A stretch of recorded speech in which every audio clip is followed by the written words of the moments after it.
We are about to be working under the hood of the Evo again here pretty soon, and I personally am tired of using a broom handle to hold the hood up. So in this video, we're gonna fix this little issue right here.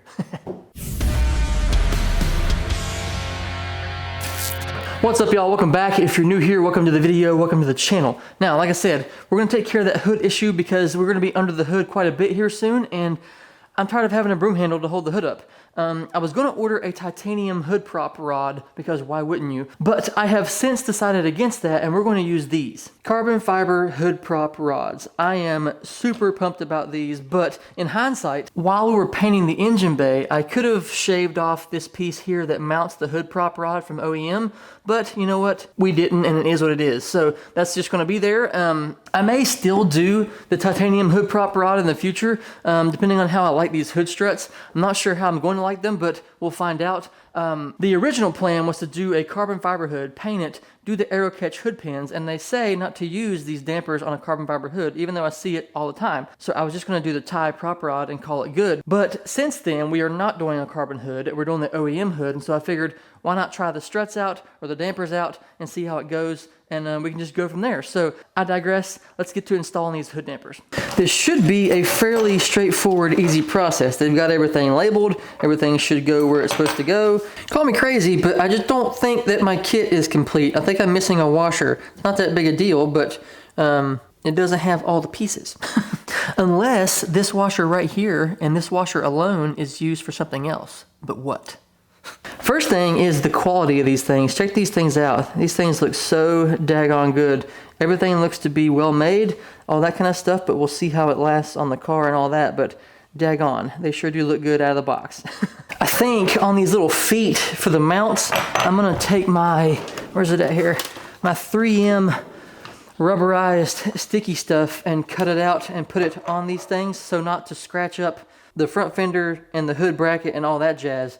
I think that'll work out pretty well. And this strip that I already had cut out is damn near the same size as the footprint of that, so that is perfect. First things first, we take this little piece right here and slide it forward. That opens up the hole inside of here to mount these little brackets in there, because whenever this piece is in the center, it's locking that little ball on the little mount into its position. So these are mounted in there, good to go. Let's go ahead and pop it on the right-hand side.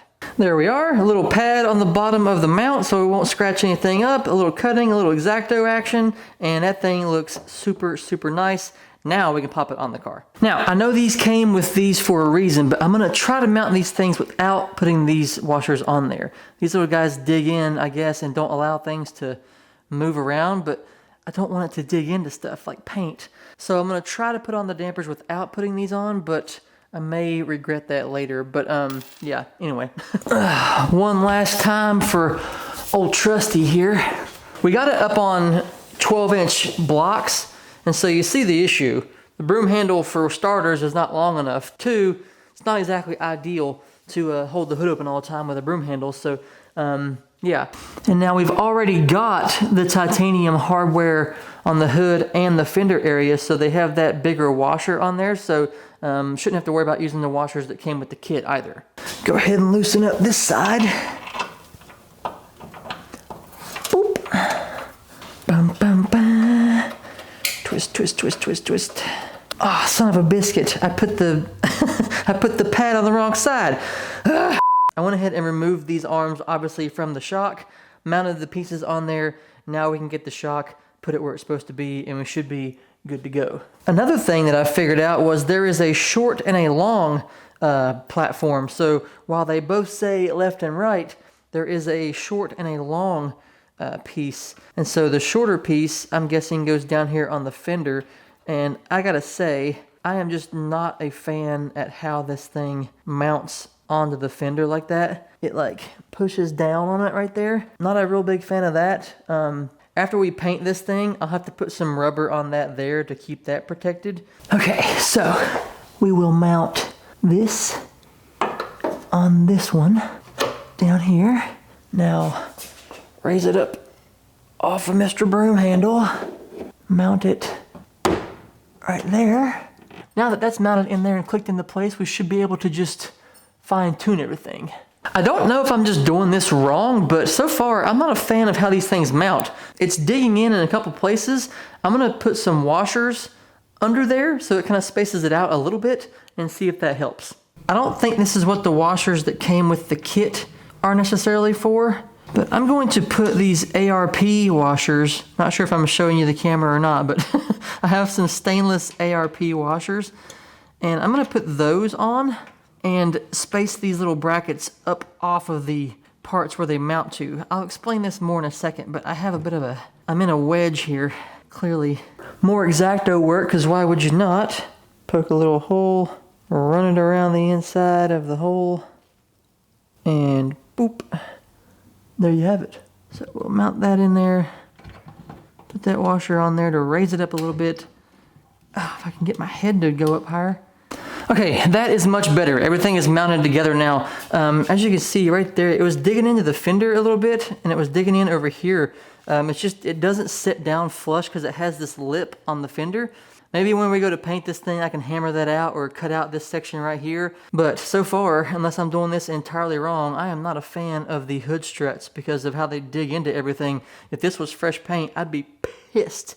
And we got the washer in up here as well because it was hitting against the hood. Yeah, wasn't a big fan of that either, but everything seems to be good now. There's some clearance, as you can see there.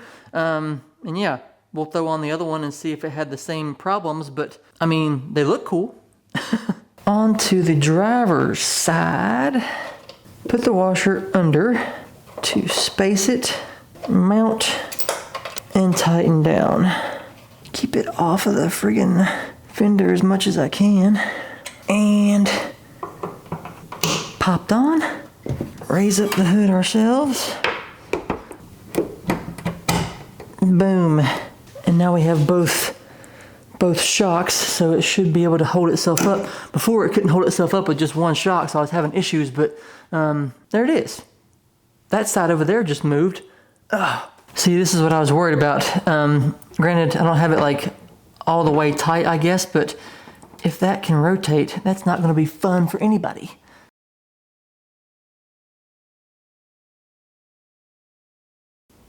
Please don't pinch anything. Nope, they're rotating. What the fuck? Am I just an idiot? Why are they rotating? Is it because I have that rubberized thing on there and that's allowing it to move and the washer's not digging into the metal? Didn't move down here.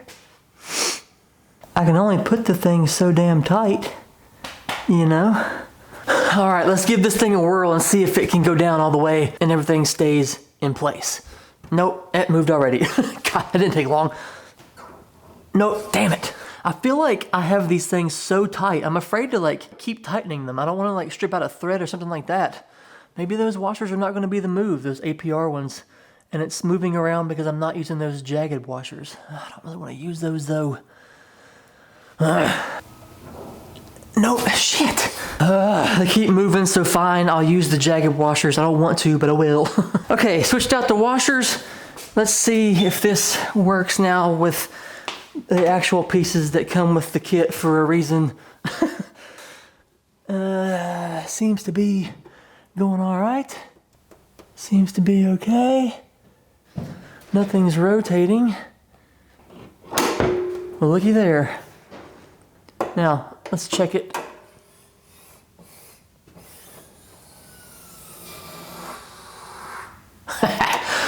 That's pretty sweet, I gotta say. Now, I don't know if those washers made that much of a difference, but I was kind of nervous to like tighten them down too much with the other washer, but I really locked them down this time and they didn't move at all. And so, could it have been that I didn't have them tight enough? Maybe, but the washers that came with the kit are on there now, so I think we should be good. The gaps are fine. It is pretty cool, I gotta say. And all in all, it wasn't that hard to put them on. I was just dicking around with all the other stuff, trying to do it my own way, but it wasn't too bad actually. But yeah, we'll see. While we're here, we got one more issue that's kind of bothering me, and it's probably only bothering me, but we got some titanium hardware here on our APR mirrors, and while it looks cool, it's the burnt look, you know, the classic stuff.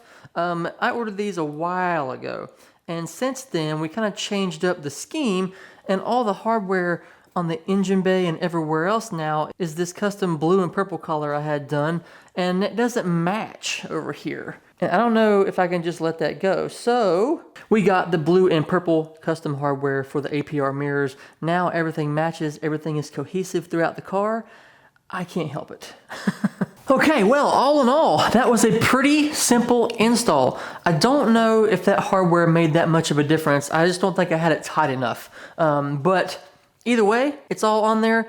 I still don't like how it like rests on the lip of the fender there and all that jazz, but you know, it is what it is. I'll think about it some more as we go along this process, and once we start painting it, I will see if I want to use these or not in the future, but I may go back to the tie prop rod like I said before. But yeah, for right now, they're on there, the hood is up, and it looks super nice. I love the carbon, I love how it looks. It just, I'm not 100% sold on them, I guess, but we will see. Yeah, next on the list to check off is the coolant leak. We have a little leak right by the heater core coming from the lines, I think.